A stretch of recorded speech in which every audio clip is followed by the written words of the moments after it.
Om Shanti. Good morning. 18 जनवरी 2025 की अव्यक्त महावाक्य।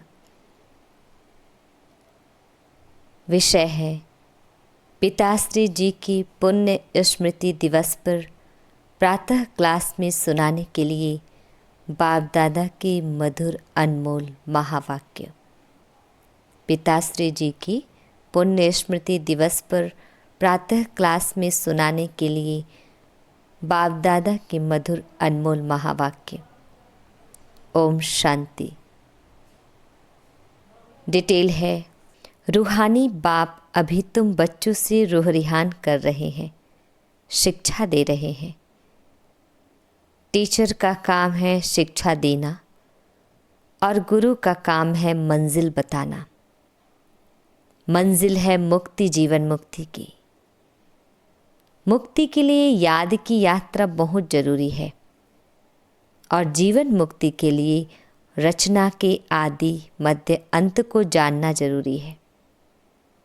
अब 84 का चक्र पूरा होता है, अब वापस घर जाना है। अपने साथ ऐसी ऐसी बातें करने से बड़ी खुशी आएगी और फिर दूसरों को भी खुशी मिलाएंगे। दूसरों पर भी मेहर करनी है, रास्ता बताने की, तमो प्रधान से सतो प्रधान बनाने की। बाबा ने तुम बच्चों को पुण्य और पाप की गहन गति भी समझाई है। पुण्य क्या है और पाप क्या है? सबसे बड़ा पुण्य है बाप को याद करना और दूसरों को भी याद दिलाना। सेंटर खोलना, तन मन धन दूसरों की सेवा में लगाना, यह है पुण्य। संग दोष में आकर व्यर्थ चिंतन, पर चिंतन में अपना समय बर्बाद करना, यह है पाप। अगर कोई पुण्य करते करते पाप कर लेते हैं तो की कमाई सारी चट हो जाती है। जो कुछ भी पुण्य किया वह सब खत्म हो जाता है, फिर जमा के बदले ना हो जाती है। पाप कर्म की सजा भी ज्ञानी तो आत्मा बच्चों के लिए 100 गुना है, क्योंकि सतगुरु के निंदक बन जाते हैं। इसलिए बाप शिक्षा देते हैं, मीठे बच्चे कभी भी पाप कर्म नहीं करना, विकारों की चोट खाने से बचकर रहना। बाप का बच्चों पर लव है तो तरस भी पड़ता है। बाप अनुभव सुनाते हैं। जब एकांत में बैठते हैं तो पहले अनन्य बच्चे याद आते हैं। भल विलायत में है अथवा कहाँ भी है, कोई अच्छा सर्विसेबल बच्चा शरीर छोड़ जाता है तो उनकी आत्मा को भी याद कर सर्च लाइट देते हैं। यह तुम बच्चे जानते हो। यहाँ 2 बत्तियाँ हैं, दोनों लाइट इकट्ठी है, या दोनों जबरदस्त लाइट है। सवेरे का टाइम अच्छा है, स्नान कर एकांत में चले जाना चाहिए। अंदर खुशी भी बहुत रहनी चाहिए।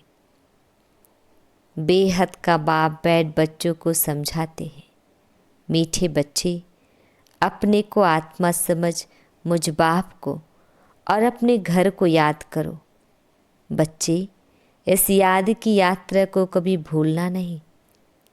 याद से ही तुम पावन बनेंगे। पावन बनने बिगर तुम वापस घर जा नहीं सकते। मुख्य है ही ज्ञान और योग।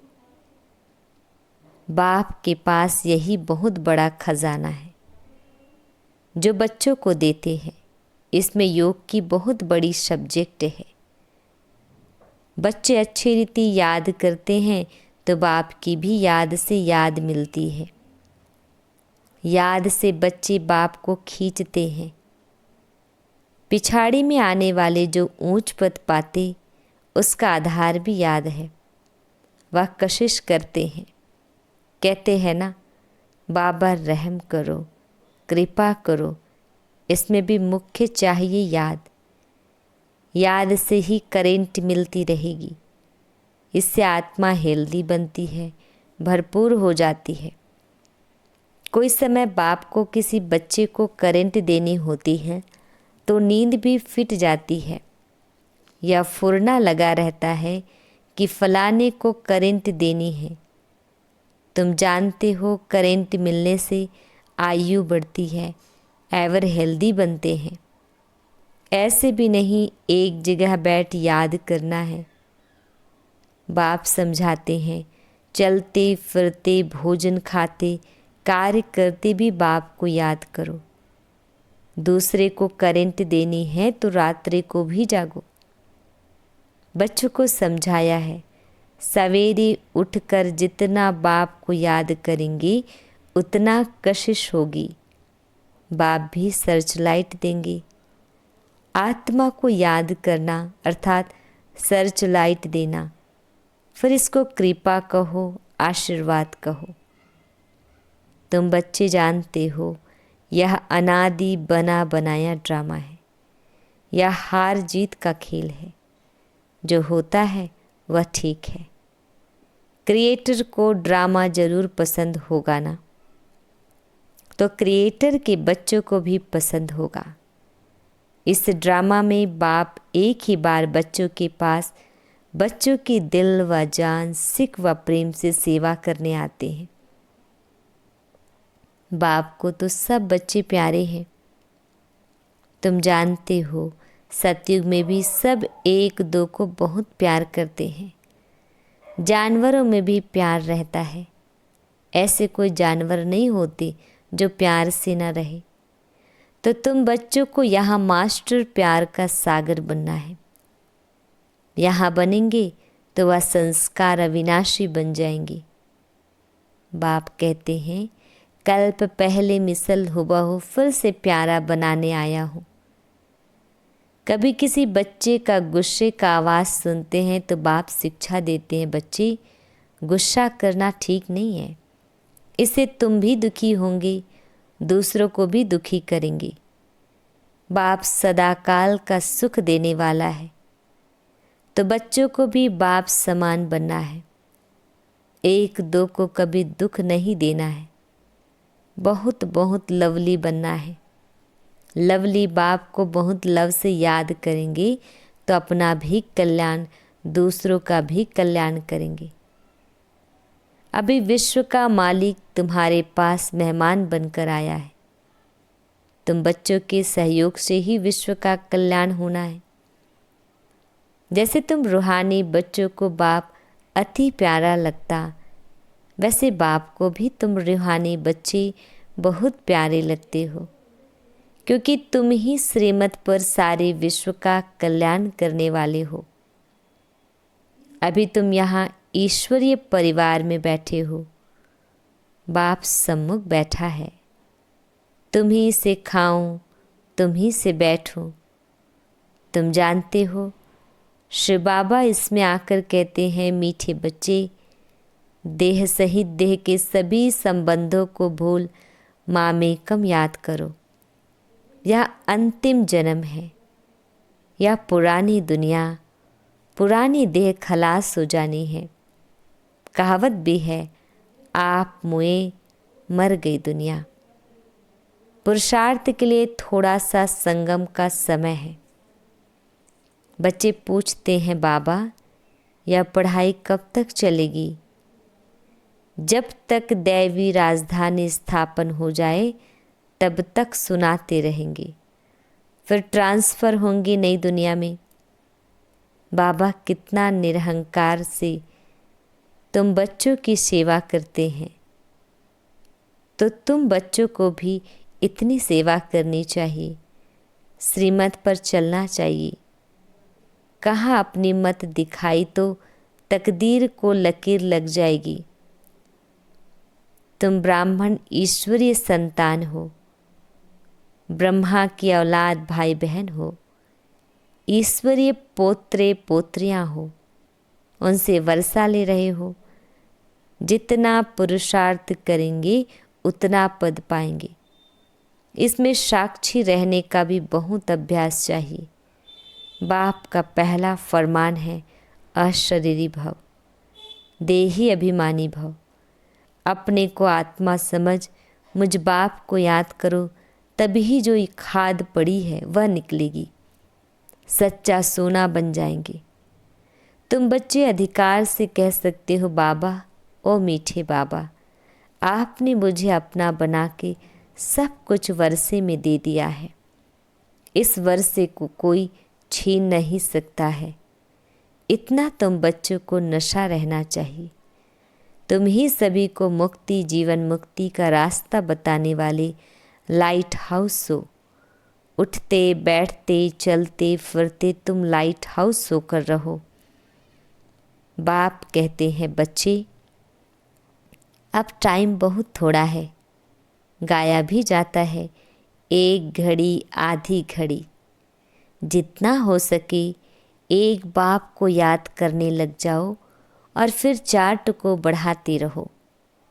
अच्छा, मीठे मीठे शिकलधे लक्की और लवली ज्ञान सितारों को मात पिता बाप दादा का दिल व जान सिक व प्रेम से याद, प्यार और गुड मॉर्निंग। रूहानी बाप की रूहानी बच्चों को नमस्ते। हम रूहानी बच्चों की रूहानी मात पिता बाप दादाजी को याद, प्यार, गुड मॉर्निंग और नमस्ते।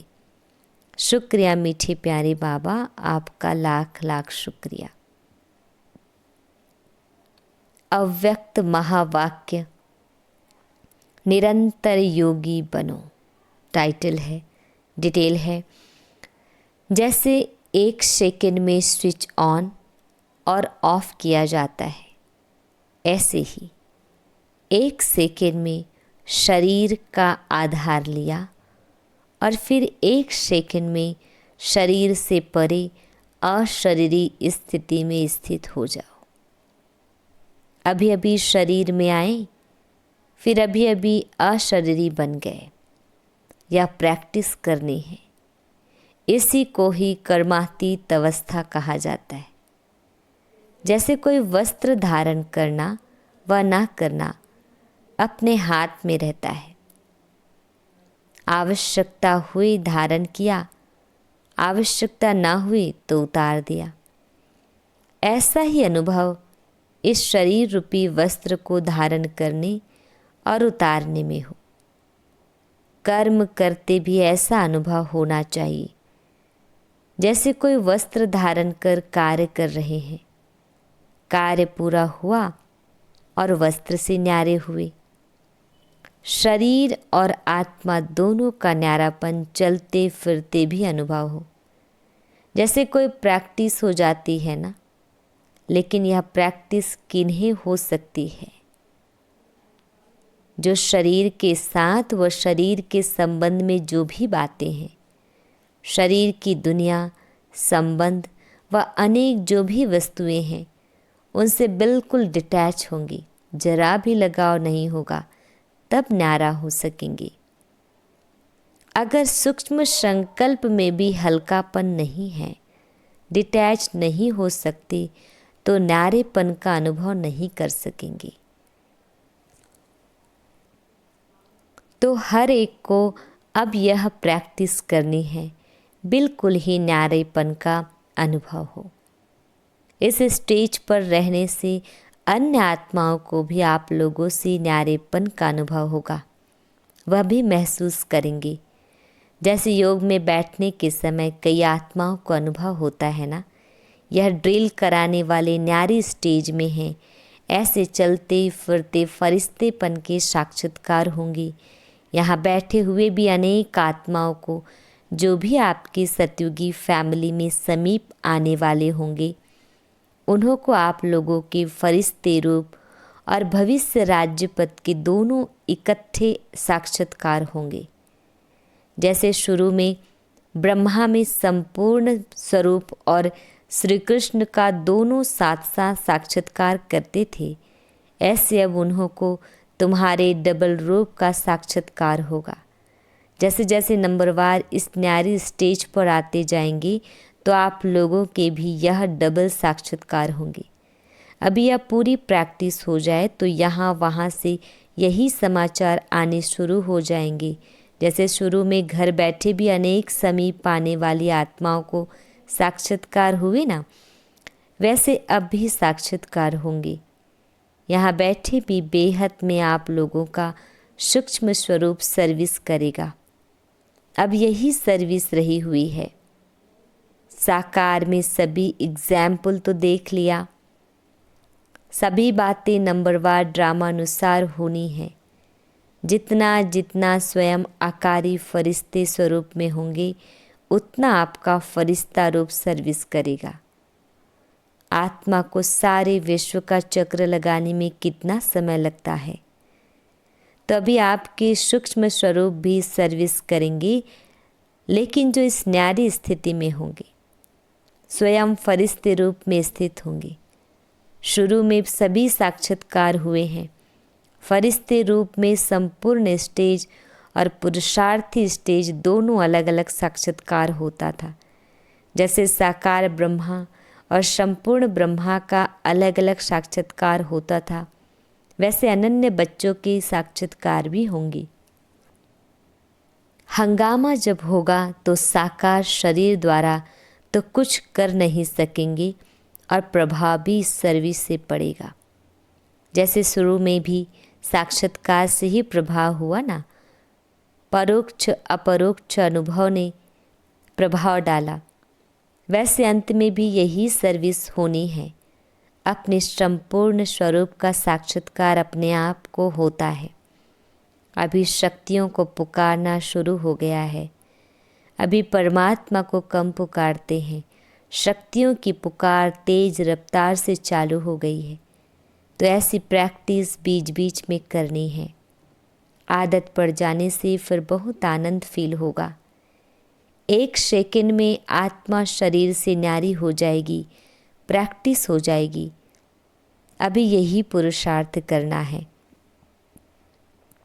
वर्तमान समय मनन शक्ति से आत्मा में सर्व शक्तियाँ भरने की आवश्यकता है। तब मगन अवस्था रहेगी और विघ्न टल जाएंगे। विघ्नों की लहर तब आती है जब रूहानियत की तरफ फोर्स कम हो जाता है। तो वर्तमान समय शिवरात्रि की सर्विस के पहले स्वयं में शक्ति भरने का फोर्स चाहिए। भल योग के प्रोग्राम्स रखते हो, लेकिन योग द्वारा शक्तियों का अनुभव कराना अब ऐसी क्लासेज की आवश्यकता है। प्रैक्टिकल अपने बल के आधार से औरों को बल देना है। सिर्फ बाहर की सर्विस के प्लान नहीं सोचने हैं, लेकिन पूरी ही नज़र चाहिए सभी तरफ। जो निमित्त बने हुए हैं उन्हों को यह ख्यालात आनी चाहिए कि हमारी फुलवारी किस बात में कमज़ोर है। किसी भी रीति से अपने फुलवारी की कमज़ोरी पर कड़ी दृष्टि रखनी चाहिए। समय देकर भी कमज़ोरियों को ख़त्म करना है। जैसे साकार रूप को देखा, कोई भी ऐसी लहर का समय होता तो दिन रात साकाश देने की विशेष सर्विस, विशेष प्लान्स चलते थे। निर्बल आत्माओं को बल भरने का विशेष अटेंशन रहता था, जिससे अनेक आत्माओं को अनुभव भी होता था। रात रात को भी समय निकाल आत्माओं को शकाश भरने की सर्विस चलती थी। तो अभी विशेष शकाश देने की सर्विस करनी है। लाइट हाउस माइट हाउस बनकर यह सर्विस खास करनी है, तब चारों ओर लाइट माइट का प्रभाव फैलेगा। अभी यही आवश्यकता है। जैसे कोई शाहूकार होता है तो अपने नज़दीक संबंधियों को मदद देकर ऊंचा उठा लेता है। ऐसे वर्तमान समय जो भी कमज़ोर आत्माएं संपर्क और संबंध में हैं, उन्हों को विशेष शकाश देनी है। अच्छा, वरदान। 1000 भुजा वाले ब्रह्मा बाप के साथ का निरंतर अनुभव करने वाले सच्चे स्नेही भव। 1000 भुजा वाले ब्रह्मा बाप के साथ का निरंतर अनुभव करने वाले सच्चे स्नेही भव। डिटेल है, वर्तमान समय 1000 भुजा वाले ब्रह्मा बाप के रूप का पाठ चल रहा है। जैसे आत्मा के बिना भुजा कुछ नहीं कर सकती, वैसे बाप दादा के बिना भुजा रूपी बच्चे कुछ नहीं कर सकते। हर कार्य में पहले बाप का सहयोग है। जब तक स्थापना का पाठ है तब तक बाप दादा बच्चों के हर संकल्प और सेकंड में साथ साथ है। इसलिए कभी भी जुदाई का पर्दा डाल वियोगी नहीं बनो। प्रेम के सागर की लहरों में लहराओ, गुणगान करो, लेकिन घायल नहीं बनो। बाप के स्नेह का प्रत्यक्ष स्वरूप सेवा के स्नेह ही बनो। स्लोगन: अशरीरी स्थिति का अनुभव व अभ्यास ही नंबर 1 आगे आने का आधार है। अशरीरी स्थिति का अनुभव व अभ्यास ही नंबर आगे आने का आधार है। अपनी शक्तिशाली मनसा द्वारा प्रकाश देने की सेवा करो। डिटेल है: हर समय हर आत्मा के प्रति मनसा स्वतः शुभ भावना और शुभ कामना की शुद्ध वाइब्रेशन वाली स्वयं को और दूसरों को अनुभव हो। मन से हर समय सर्व आत्माओं प्रति दुआएं निकलती रहे। मनसा सदा इसी सेवा में बिजी रहे जैसे वाचा की सेवा में बिजी रहने के अनुभवी हो गए हो। अगर सेवा नहीं मिलती तो अपने को खाली अनुभव करते हो। ऐसे हर समय वाणी के साथ साथ मनसा सेवा स्वतः होती रहे। ओम शांति।